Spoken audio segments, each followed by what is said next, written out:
एक बार गौरंगदास बाबा जी महाराज गोवर्धन के निकट पहुंचते हैं। ग्वाल पोखर के पास ही उन्होंने अपनी कुटिया बना ली थी और वहीं पे भजन कर रहे थे।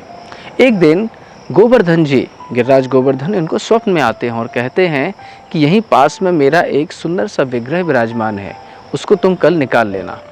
सुबह जैसे ही उठते हैं, पास में जाके देखते हैं कि वहाँ पे एक बड़ा से कुएं की खुदाई का काम चल रहा है। गौरंगदास बाबा जी भी वहाँ पहुँचते हैं। जैसे ही वहाँ पहुँचे, कुछ ही क्षणों में वहाँ पे एक सुंदर से गोवर्धन के विग्रह, गिरिराज जी के विग्रह वहाँ पे प्रकट होते हैं और उसको वो अपनी कुटिया पे ले आते हैं। उनके लिए ने बहुत सुंदर सुंदर आभूषण, वस्त्र और कई प्रकार के मुकुट, स्वर्ण के मुकुट भी इन्होंने व्यवस्था की। लेकिन इनका जो नियम था नित्य सेवा का या फिर भगवान की लीला स्मरण करने का, वो सब छूटने लगा। तभी इन्होंने एक छटपटाहट सी हुई और अपने गुरु के पास में पहुंचते हैं।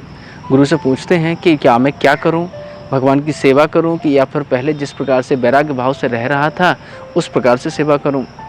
इनके गुरु ने कहा कि जिस प्रकार से सनातन गोस्वामी पाद ने श्री मदन मोहन जी की सेवा त्याग दी थी और एकांत भजन कर रहे थे, इसी प्रकार से आप भी करिए। क्योंकि जो व्यक्ति वैराग्य धारण कर लेता है उसको विलासिता से विग्रह की पूजन करने की आवश्यकता नहीं है। उसको तो विग्रह की सेवा अगर करनी है तो मानसी सेवा से करना चाहिए।